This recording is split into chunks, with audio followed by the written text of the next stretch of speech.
plus une bulle, c'est difficile de le faire plus puisque, au regard des conditions sanitaires et de ce qu'il a pu se passer fin de semaine dernière et des informations qui étaient les nôtres, on a pris vraiment le parti de tester de manière régulière la semaine dernière, de manière aussi régulière cette semaine avec un test lundi et mercredi PCR qui nous a déterminé l'ensemble du groupe que l'on souhaite amener négatif en Angleterre. Et du coup, pour ne pas prendre de risques, on a pris le parti de ne pas s'entraîner jusqu'à aujourd'hui, de vraiment avoir la totalité de l'effectif en mesure de pouvoir le faire et surtout éviter les fameux cas contact et un traçage qui aurait pu nous faire défaut.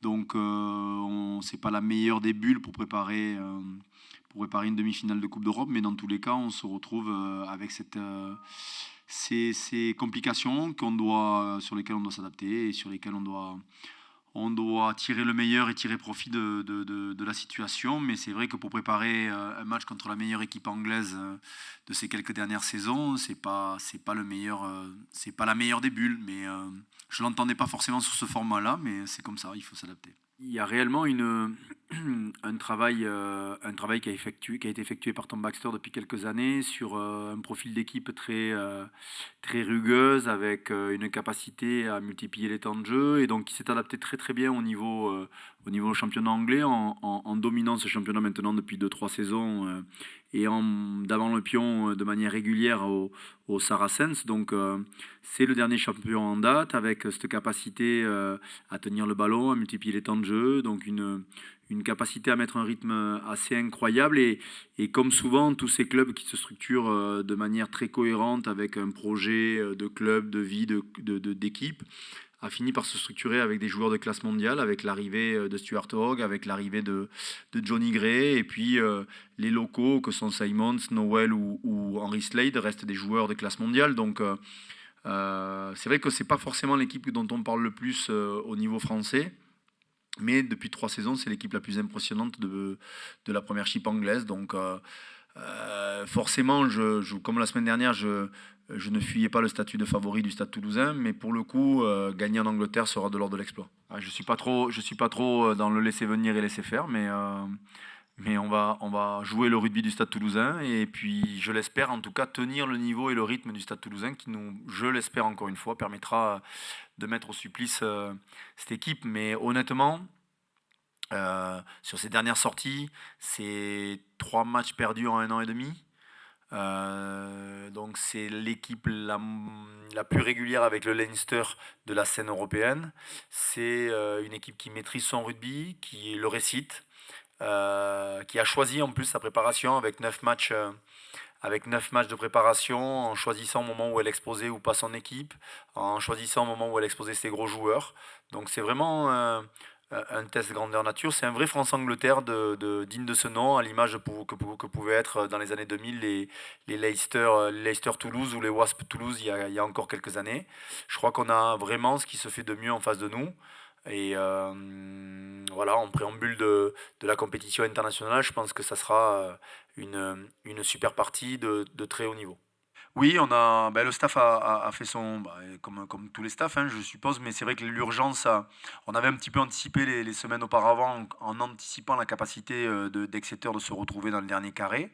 Donc on avait quand même pas mal bossé sur le sujet, mais c'est toujours difficile tant que tu n'y es pas, t'as pas envie non plus de te mettre dans une situation de trop anticiper les choses. Mais on avait regardé avec le staff, on a préparé beaucoup de petites vidéos par groupe, par leader de touche, leader de mêlée, leader offensif, avec notre capacité et puis les outils qui sont les nôtres aujourd'hui, en visio, en envoyant des images. On a des outils au club qui nous permettent aussi de faire pas mal de choses. Mais voilà, ils ont été très... Comme souvent, j'ai la chance de travailler avec un groupe, à la fois un staff et un groupe qui est hyper réactif et surtout hyper adaptatif. Parce que quand même on enchaîne les périodes un peu particulières. La semaine de Clermont avait été incroyable et ces 10 derniers jours ou ces 15 derniers jours ont quand même... voilà, c'est quand même le poids... je veux dire, le poids de l'aspect sanitaire prend quand même le dessus sur nos vies depuis quelque temps. à juste titre, hein, puisqu'il faut qu'on se protège et qu'on protège les autres. Mais c'est vrai que les conditions sont quand même assez particulières et on sent beaucoup de défiance sur le fait que ce match puisse se tenir. Donc, et de notre côté, et du côté de l'organisation et du gouvernement britannique. Donc on va faire tout pour arriver dans les meilleures conditions. Non, non, il n'y a pas eu d'entraînement du tout.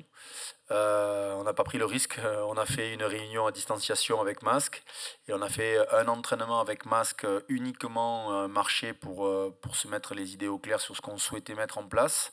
Mais on n'a pas pu s'entraîner de manière ni collective ni individuelle, si ce n'est sur la partie prépa physique où on a essayé de, par binôme avec un prépa, un joueur, avec un timing très précis, très serré, où on a enchaîné les tests lundi et mercredi, donc on a profité des tests pour finir la récup lundi, puis mercredi un petit complément physique pour bien sûr pas perdre de temps, mais on a vraiment pris ce parti de ne pas exposer le groupe à un risque sanitaire, de manière à perdre sur tapis vert, parce que ça serait la pire des choses. Donc même si c'est pas la meilleure des préparations, même si c'est pas encore une fois l'idéal pour jouer une demi-finale de Champions Cup, ben, au moins on aura limité ce risque-là en espérant pouvoir être le plus performant. Le plus performant. Ce qui nous manque, franchement, c'est le petit référentiel commun et puis de jouer ce genre de match de haut niveau qui normalement arrive au mois de mars-avril. Aujourd'hui, tu le joues à ton quatrième match de la saison en n'ayant pas tes matchs amicaux, ou en tout cas la totalité, et puis en ayant ce risque et cette épée Damoclès toujours au-dessus de la tête. Mais on ne va pas se plaindre, je crois que beaucoup aimeraient être à notre place. C'est deux confrontations franco-anglaises, idem en challenge européen, donc comme quoi le rugby des clubs n'est pas complètement mort. Le rugby des clubs existe encore un petit peu, en espérant que ça dure.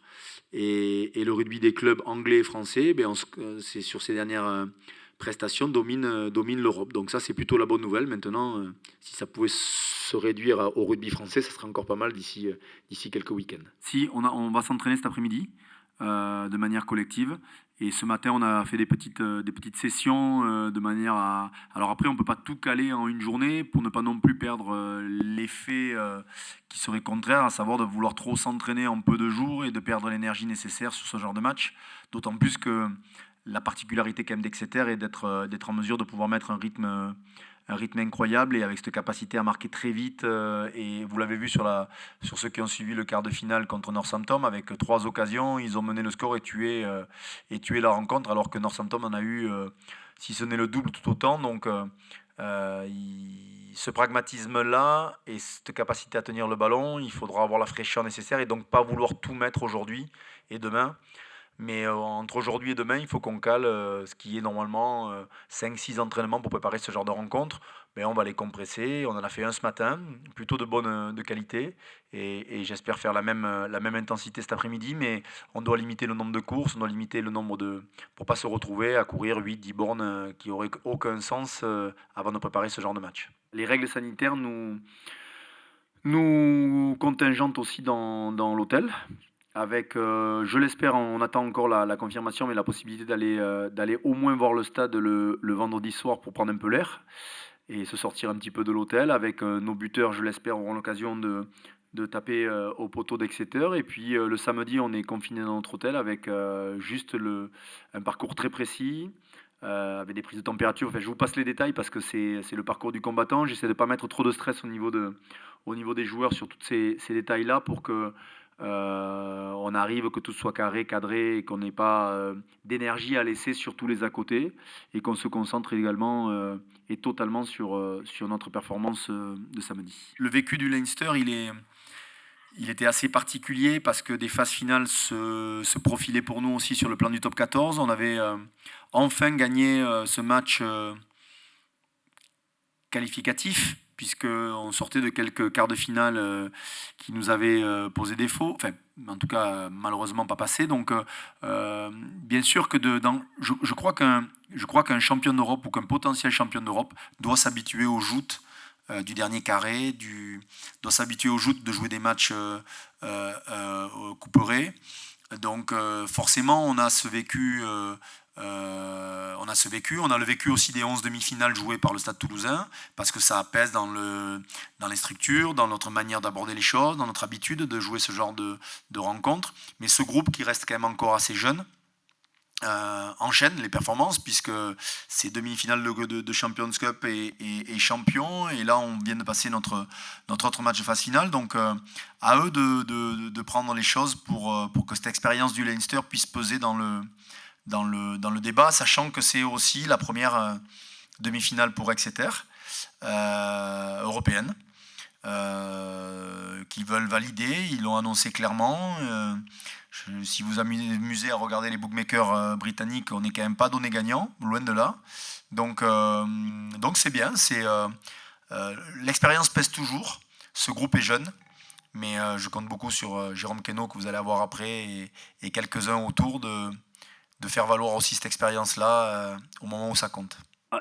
Pour l'instant, je ne l'ai jamais vécu et essayé, puisqu'on a eu 2 jauges à 5 000 à domicile, on en a eu une à 10 000 à Clermont-Ferrand. Donc pour le moment, c'est vrai que on peut considérer que c'est l'inconnu une autre inconnue du week-end. Je sais pas, j'ai beaucoup regardé le foot pour voir comment ça pouvait se gérer, notamment sur la relation banc.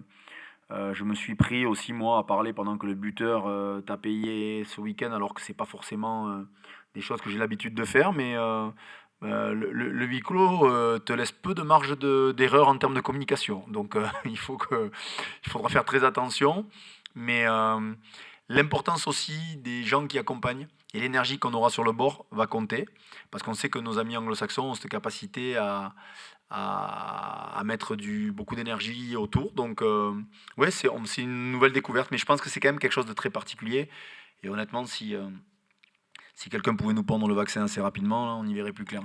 On avait beaucoup artificialisé les choses la semaine dernière, parce que de passer du stadium à 33-34 000 personnes à une jauge à Ernest Vallon à 5 000, avec tout ce que vous avez suivi la semaine dernière, il a fallu garder la tête froide sur l'objectif et sur notre capacité à mettre au supplice l'équipe irlandaise. Je pense que ça a été le cas. La grosse difficulté, c'est aussi d'être dans cette dimension, même ne serait-ce que cette conférence de presse, le fait de croiser du monde, de croiser beaucoup de supporters, de te rappeler que jouer une demi-finale de Coupe d'Europe, de Champions Cup, c'est pas anodin. C'est notre deuxième d'affilée, donc on va prendre le plaisir nécessaire sur le fait d'y être. Mais ça ne doit pas être une fin en soi, on doit la préparer de la meilleure des manières, comme un match de très très haut niveau, avec les conditions qui sont les nôtres, et il ne faut pas les subir, il faut les prendre en considération et les jouer comme si on était devant ce qui aurait dû être le cas, un grand stade de 30 ou 40 000 personnes. Oui, j'ai regardé. Franchement, j'ai beaucoup pour notamment la bulle qui avait été faite autour de la Champions Cup au foot. J'ai beaucoup regardé parce que ça m'interpellait justement, et je me doutais bien qu'à un moment, on n'allait pas passer au travers les mailles de ce fameux huis clos. Donc oui, j'ai essayé de regarder les démarches, et je crois que l'énergie, je reviens à ça, l'énergie générale, ça vous a peut-être pas frappé parce qu'il y avait du monde à Clermont-Ferrand, mais l'énergie qu'il y avait sur le bord à Clermont-Ferrand à 13 contre 15, avec les mecs qui avaient été expulsés, plus les mecs qui étaient pendant le groupe, plus l'environnement du staff, a amené une énergie folle aux joueurs. Et voilà, après, souvent, je le disais en conférence de presse à la sortie du match de l'Ulster, mais on se rend compte des gens qui nous manquent lorsqu'on ne les a plus. Je ne vous cache pas que le public et nos supporters nous manquent beaucoup, beaucoup. Non, mais François est un élément important de notre dispositif. Je répète souvent les mêmes choses lorsque c'est des garçons issus de notre formation du club et dans la progression qui est à la fois linéaire, mais peut-être un peu moins fulgurante que certains, mais je pense bien plus structurée que d'autres. C'est un vrai joueur de haut niveau qui se donne les moyens d'être un joueur de haut niveau, qui s'entraîne beaucoup, qui a une capacité de travail assez énorme. C'est assez rare d'ailleurs pour des jeunes mecs d'avoir cette capacité à travailler autant. C'est un bourreau de travail, et je crois qu'il n'a que le fruit de ce qu'il est au quotidien, avec une prise d'importance dans notre effectif, mais ça c'est le cas depuis quelques années. Et puis maintenant, je pense qu'il a il a un bel avenir international, il l'a montré sur le dernier tournoi et ses performances parlent pour lui. Mais oui, c'est un élément central qui a peut-être ce côté un peu moins médiatisé, comme vous le dites, mais ça, il faut peut-être regarder aussi là où vous mettez vos lumières. Mais ça reste un homme de base de notre dispositif avec cette capacité à faire ce que les autres ne font pas toujours. C'est-à-dire qu'il est, bien évidemment, c'est un altruiste et un garçon qui se met au service de l'équipe. Et tous les entraîneurs rêvent d'avoir des garçons comme François Cros. Oui, c'est un garçon avec qui on a. Vous savez, enfin, bien sûr qu'il y a il y a des carrières fulgurantes et des garçons qui ont la capacité à être plus en lumière que d'autres.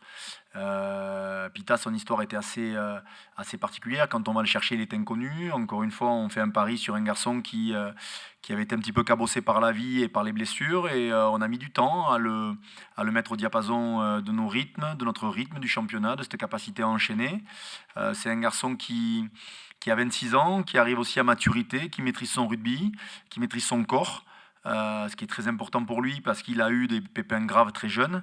Je pense que si ces pépins n'avaient pas été au moment où il les a eus, il aurait très certainement porté le maillot black bien plus souvent que ce qu'il a eu la chance de le faire. Donc moi, je ne suis pas surpris par ses performances. La capacité à jouer à haut niveau, ça a été déjà le cas lors de nos phases finales et du titre de 18-19. Ça a été le cas sur les 6 matchs de poule de Champions Cup. Donc, quand Pita va bien, on a une ligne de 3 quarts qui va plutôt pas mal, ça c'est évident. C'est un vrai régulateur défensif. Et puis aussi, il a cette capacité à faire jouer les autres et cette discrétion, mais que le poste, en tout cas dans la manière dont on l'entend au Stade Toulousain, avec cette capacité aussi à se substituer au rôle de 10, c'est un vrai 5-8e qui amène cette passe de plus, qui amène ce lien entre les structures et entre les hommes. Pita est un élément aussi important. Après, vous savez, là, quand vous jouez des quarts et des demi-finales, c'est rare qu'il n'y ait pas de joueurs importants sur le terrain. Ils le sont tous.